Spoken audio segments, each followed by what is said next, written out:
بھی ہو،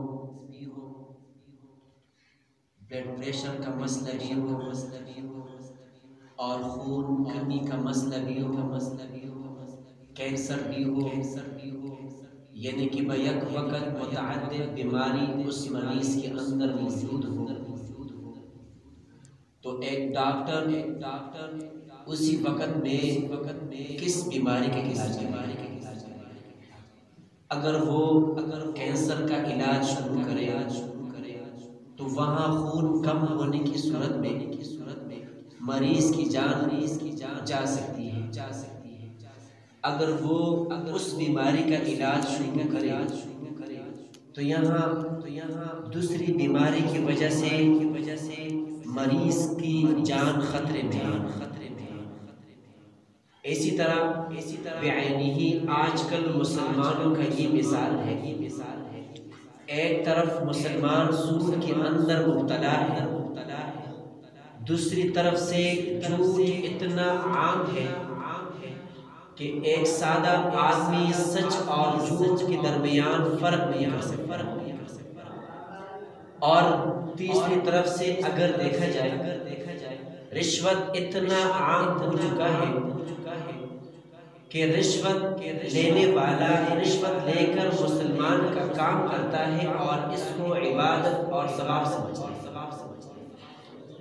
اسی طرح فاحشی اور عریانی اتنی عروج پر ہے کہ اگر اس کا روک تھام نہ ہو جائے تو ہماری آنے والی نسلیں اس کو گناہ ہی نہیں سمجھیں۔ اور اسی طرح ملاوٹ فراڈ اتنا عام ہے کہ جو مسلمان ملاوٹ فراڈ کرنے میں کامیاب ہو جائے تو وہ دوسری مسلمان کو دعوت دیتا ہے کہ آپ بھی کر لیں، آپ بھی بہت جلدی پڑوپتی بن جائیں۔ تو اس دور میں اس مختصر ٹائم میں ہم کس موضوع پر گفتگو کریں؟ الحمدللہ اس دور میں علماء حق ہر شعبے میں کام کرتے ہیں، جہاں پر بھی نموسی رسالت کی بات ہو وہاں پر بھی علماء کرام جہاں پر نموسی صحابہ کے بارے میں بات آ جائے تو وہاں پر بھی ہمارے علماء کرام جہاں پر اسلام کے کسی بھی رکن کے بارے میں کوئی بکواس کرے تو الحمدللہ علماء کرام وہ اس کا مقابلہ کرتے ہیں، اگرچہ ان کا طریقہ کار مختلف ہے، لیکن یاد رکھیں ان تمام دینی جتنی جماعتیں ہیں ان تمام جماعتوں کا مقصد ایک ہی ہے، وہ یہ ہے کہ تمام انسانیت بالخصوص مسلمان جہنم سے بچ جائے اور دنیا کے اندر ایک اچھی زندگی گزارے۔ تو اس کے لیے علماء کرام مختلف طریقوں پر محنت جدوجہد کرتے ہیں، تو آج میں بھی آپ کے سامنے صرف دو باتیں کروں گا۔ پہلی بات تو یہ ہے کہ جہاں سے بھی آپ کو اچھی بات ملے اس کو یاد کرنے کی کوشش کریں، جہاں سے بھی ہو آپ دین کے بارے میں علم حاصل کریں۔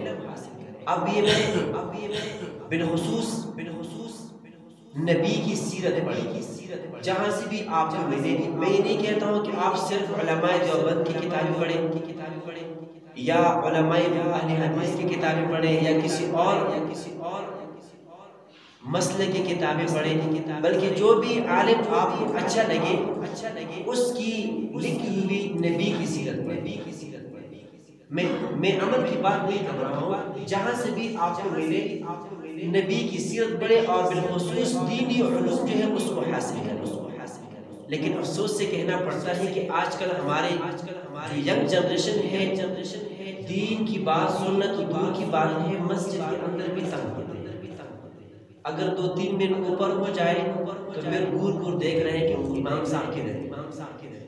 یہ بہت خطرے والی بات ہے میرے بھائیوں، کبھی کبھار انسان کو سوچنا چاہیے کہ میں مسجد کے اندر کیوں تنگ ہوتا ہوں، میں 2-3 گھنٹے فلم دیکھ سکتا ہوں، میچ دیکھ سکتا ہوں، 1-2 منٹ دین کی بات میں کیوں نہیں سن سکتا ہوں؟ یہ ایمان جو مجھے مسجد کے اندر، جس ایمان کے ساتھ میں مسجد کے اندر نہیں بیٹھ سکتا ہوں، کل قبر کے اندھیروں میں یہ ایمان مجھے کیسے اللہ کے عذاب سے چھڑائے گا؟ کل اللہ کے سامنے یہ ایمان مجھے کیسے کام آئے گا؟ تو میرے بھائیوں، دوسری بات یہ ہے کہ ہم موت کو یاد رکھیں۔ جب تک ہم موت یاد رکھیں گے تو امید ہے کہ ہم دنیا کے اندر ان فتنوں کے شکار نہیں ہو سکتے۔ اب موت ایسی یاد کرنی ہے کہ آپ کی ذہن میں ہر وقت یہ بات موجود ہو کہ میں اگر نماز پڑھتا ہوں تو یہ سوچنا چاہیے کہ یہ میری زندگی کی آخری نماز ہے۔ آپ جب بازار جاتے ہو تو یہ سمجھو کہ یہ میری آخری دفعہ بازار جانا ہے۔ آپ جب کسی کے پاس ملاقات کرنے جاتے ہو تو یہ سمجھو کہ یہ میری اس آدمی کے ساتھ آخری ملاقات ہے۔ جب آپ کھانا کھاتے ہو تو یہ سمجھو کہ یہ میری زندگی کا آخری کھانا ہے۔ اس طرح کے ہر وقت موت ہماری ذہن، ہماری سوچ اور فکر میں موت کی باتیں موجود ہو۔ وہ ایک واقعہ ہے نا، میں اکثر بیان کرتا رہتا ہوں۔ وقت کی بادشاہ نے اعلان کر دیا کہ کل میں اپنی قوم کو، میری طرف سے میری قوم کو دعوت ہے۔ تو بادشاہ کے حکم کے مطابق قوم کے ملک کے تمام تر لوگ آتے ہیں بادشاہ سلامت کے دربار میں، دسترخوان لگے ہیں، لوگ آتے ہیں، کھانا کھاتے ہیں، VIP خوراک موجود ہے، بادشاہ کے دربار ہے، بادشاہ سلامت خود نگرانی کرتا ہے، خود دیکھ بھال کرتا ہے۔ اچانک بادشاہ سلامت کی نظر ایک درویش پر پڑی۔ بادشاہ سلامت کیا دیکھتا ہے کہ ایک درویش لقمہ بناتا ہے، جب منہ کو قریب کرتا ہے، سوچتا ہے، سوچنے کے بعد وہ نوالا دوبارہ پلیٹ میں رکھ دیتا ہے۔ بادشاہ سلامت یہ منظر کافی ٹائم سے دیکھ رہا تھا۔ آخر کار بادشاہ سلامت سے نہ ہوا، وہ آگے بڑھے فقیر کے پاس، اس سے پوچھنے لگے کہ اے درویش، اے فقیر، میں کافی ٹائم سے آپ کو دیکھ رہا ہوں، آپ لقمہ بناتا ہے، منہ کو قریب کرتا ہے، سوچتا ہے، اس کے بعد دوبارہ وہ لقمہ پلیٹ کے اندر رکھ دیتا ہے، کیا وجہ ہے؟ کھانے میں کوئی نقص ہے یا کوئی اور مسئلہ ہے؟ اس درویش نے کہا کہ بادشاہ سلامت، نہ کھانے میں کوئی نقص ہے نہ کوئی اور مسئلہ ہے، بس ایک ہی وجہ ہے کہ مجھے موت بہت یاد آتی ہے۔ بادشاہ نے کہا لگایا کہ کمال ہے، مرنا صرف تمہیں ہے۔ جتنے لوگ آتے ہیں، انجوائمنٹ کرتے ہیں، کھانا کھاتے ہیں، خوش باش ہے، کیا ان کا مرنا نہیں ہے؟ تو فقیر نے کہا بادشاہ سلامت ایسا نہیں ہے، میں اپنی موت اپنی نظروں سے دیکھتا ہوں۔ بادشاہ پھر سے ہنس پڑے کہ کمال ہے، اور کہنے لگے کہ اگر ایسا ہے تو مجھے بھی اپنی موت دکھائے۔ تو فقیر نے کہا کہ بادشاہ سلامت ان باتوں کو چھوڑ دو، آپ اپنی بادشاہت کو سنبھالتے رہو۔ لیکن بادشاہ سلامت اصرار کرتے تھے کہ نہیں، اگر ایسا ہے تو مجھے بھی میری موت سامنے دکھائے۔ تو فقیر نے کہا ٹھیک ہے، اگر آپ اتنا اصرار کرتے ہیں، پھر میری ایک شرط ہے، اگر آپ سے وہ شرط پوری ہو سکتی ہے تو میں آپ کو آپ کی موت دکھا دوں گا۔ بادشاہ سلامت نے کہا ٹھیک ہے، بتائیے کیا شرط ہے؟ درویش نے کہا کہ شرط یہ ہے کہ آپ کی جو بادشاہت ہے، آپ کی جو سلطنت ہے، یہ مجھے 3 دن تک حوالے کی جائے۔ کتنے دن؟ 3 دن۔ بادشاہ نے سوچا کہ 3 دن میں یہ کیا بگاڑے گا؟ اتنی بڑی سلطنت ہے، ان 3 دنوں میں یہ کیا کر سکے گا؟ لہٰذا بادشاہ مان گئے اور بادشاہ نے کہا ٹھیک ہے آپ 3 دن میری بادشاہت کو میرے تخت کو سنبھالنا۔ فقیر جب پہلے دن تخت پر بیٹھا تو اس نے اعلان کر دیا کہ بادشاہ سلامت کو قید کیا جائے۔ کیا کیا جائے؟ تو لوگ پریشان، بادشاہ کے چاہنے والے پریشان، یہ کیا ماجرا ہے؟ لیکن وہ فقیر تو اب فقیر نہیں رہا، وہ تو بادشاہ بن گیا تھا۔ اس کے حکم کے مطابق لوگوں نے بادشاہ سلامت کو قید میں ڈالا۔ دوسرے دن فقیر نے اعلان کر دیا کہ کل بادشاہ سلامت کی پھانسی ہوگی، فلاں ٹائم پوری قوم کے لوگ حاضر ہوں گے۔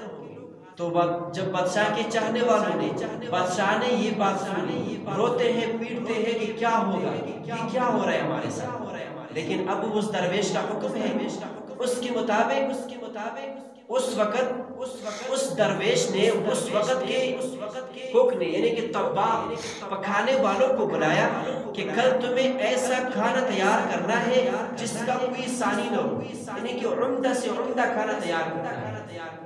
تو بادشاہ اس درویش کے حکم کے مطابق اس وقت کے طباخوں نے، پکانے والوں نے ایک عمدہ، ایک بہترین کھانا تیار کیا۔ اور جب ٹائم پورا ہوا، پوری قوم کے لوگ آئے ہیں، پانسی کا بندہ لٹکا ہوا ہے، اب فقیر سامنے کھڑا ہے۔ فقیر نے حکم جاری کیا کہ بادشاہ سلامت کو لایا جائے۔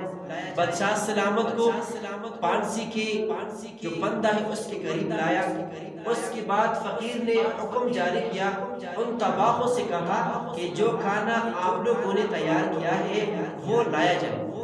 تو انہوں نے وہ کھانا لایا۔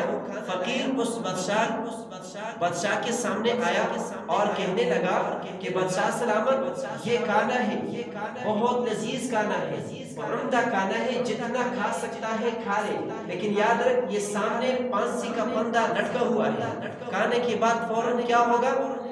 کیا ہوگی؟ تمہاری پھانسی ہوگی۔ تو بادشاہ سلامت نے کھانے کو دیکھا، پھر اوپر دیکھا اور کہنے لگا اب میں مر رہا ہوں، اب میری پھانسی ہوگی اور میں کھانا کھاؤں۔ تو کھانے کو لات سے مارا، سارے پیٹوں کو آگے پیچھے پھینک دیا۔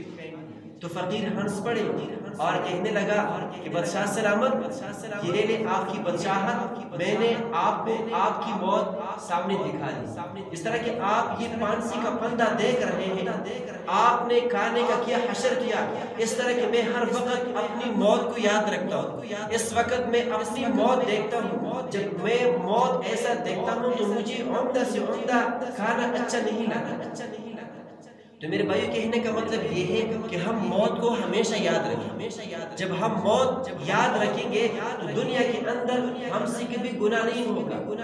آج کل دنیا کے اندر جتنے اختلافات ہم دیکھتے ہیں، دنیا کے اندر جتنے فتنے ہم دیکھتے ہیں، بائی کا دشمن ہے، ایک مسلمان دوسرے مسلمان کا خون بہاتا ہے، ایک مسلمان دوسرے مسلمان کی زمین کو غصب کرتا ہے، ایک مسلمان دوسرے مسلمان پر ظلم کرتا ہے۔ اسی طرح جھوٹ عام ہے، فراڈ عام ہے، ملاوٹ عام ہے، ظلم عام ہے۔ ان تمام چیزوں کے پیچھے دنیا ہے۔ جب دنیا کی محبت ہمارے دلوں کے اندر موجود ہو تو ہم دین عمل کی زندگی دنیا کے اندر ہم چین کے ساتھ نہیں رہ سکتے۔ جب انسان کے دل میں خوف خدا موجود ہو، موت کا خوف موجود ہو، تو پھر وہ گناہ نہیں کرے گا، وہ ظلم نہیں کرے گا، وہ کسی کا مال کسی کے مال پر ڈاکہ نہیں ڈالے گا، کسی کی عزت تار نہیں کرے گا۔ تو میرے بھائیوں کہنے کا مطلب یہ ہے کہ ہم ہمیشہ اس موت کو یاد رکھیں، اور جب موت ہم یاد رکھیں گے، میں نے شروع میں کہا تھا کہ ہمیں علم حاصل کرنا چاہیے۔ جب ہماری ذہن میں ہمارے پاس اسلامی انفارمیشن، اسلامی معلومات ہو تو ہم پھر اس کے مطابق زندگی گزار سکتے ہیں۔ تو پہلے میں نے گزارش کی کہ جتنا آپ سے ہو سکے اسلامی علوم حاصل کریں، جتنا آپ سے ہو سکے بالخصوص جماعت والوں کے ساتھ وقت لگانا، اسی طرح جتنی بھی آپ کو آپ کی مساجد کے اندر علماء کرام آتے ہیں، استاد جی ہیں، جہاں سے بھی آپ کو علم ملے، دینی بات ملے، اس کو اپنائیں اور اس کو سیکھنے کی کوشش کریں اور اس پر عمل کریں۔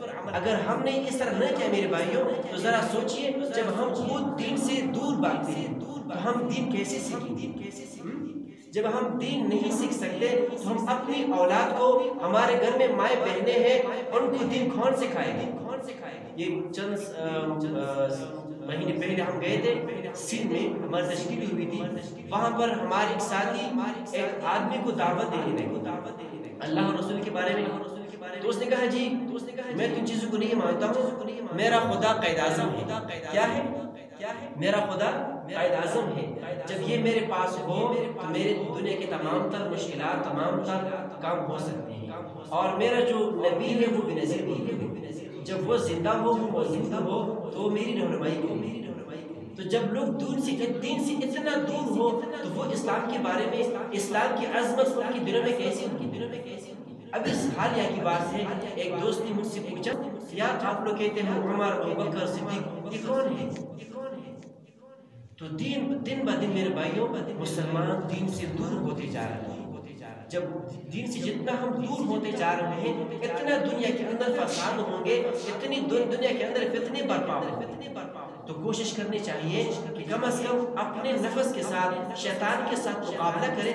میں اکثر اپنے وہاں پر شاگردوں کو کہا کرتا ہوں کہ دنیا کے اندر جب ہم رہتے ہیں تو ہم کمپٹیشن میں ہیں، مقابلے میں ہیں۔ دنیا کے اندر جب انسان آتا ہے، جب جوان ہو جائے، بالغ ہو جائے تو اس کا مقابلہ شروع ہو جاتا ہے، کبھی شیطان کے ساتھ، کبھی نفس کے ساتھ، کبھی دنیا کے حالات، سچویشن ایسا بنا ہے کہ اس کے ساتھ مقابلہ کرنا پڑے گا۔ اب اس دور میں اسلام پر عمل کرنا انتہائی مشکل اس وجہ سے ہے کہ ان گوروں نے ایک ماحول ایسا بنایا ہے، سب سے بڑی بات انہوں نے یہ بنائی ہے، سب سے بڑا ایشو یہ بنایا ہے کہ لوگوں کو، عوام الناس کو علماء کے بارے میں بدظن کرتے ہیں۔ یار فلاں عالم کے پیچھے نماز نہیں پڑھو، فلاں یہ کرتا ہے، فلاں یہ کرتا ہے۔ جب ہم علماء کے بارے میں بدظن ہو جائے تو پھر ہم اسلام کیسے سیکھیں؟ تو اس وجہ سے جو علماء آپ کے پاس آتے ہیں یا بیٹھتے ہیں تو آپ ان کی بات غور سے سنیں۔ فرشتے کوئی بھی نہیں ہے، غلطی ہر کسی سے ہوتی ہے۔ پھر اس زمانے میں تو گناہ کرنا اتنا عام ہے کہ اپنے خود کو بچانا بہت مشکل ہے۔ مجھے ابھی تک یاد ہے جب ہم چھوٹے تھے، جس گاڑی میں ہم سفر کرتے تھے وہ جو ڈرائیور ہوتے تھے وہ میوزک بند کرتے تھے، یار غری صاحب ہیں، عالم صاحب ہیں، مولوی صاحب ہیں، جس بازار قبرستان پر وہ گزرتے تھے وہ میوزک بند کرتے تھے۔ لیکن آج کل آپ دیکھیں گناہی نہیں سمجھتے۔ اس کی وجہ یہ ہے میرے بھائیوں کہ ہم دین سے دور ہوتے جا رہے ہیں۔ تو جتنا آپ سے ہو سکے علماء کی قدر کریں، اور جتنا آپ سے ہو سکے اسلام کو سیکھیں، دین سیکھیں، اور اس کے ساتھ ساتھ موت بھی آ تو رکھیں انشاءاللہ۔ اللہ ہمیں ان باتوں پر عمل کرنے کی توفیق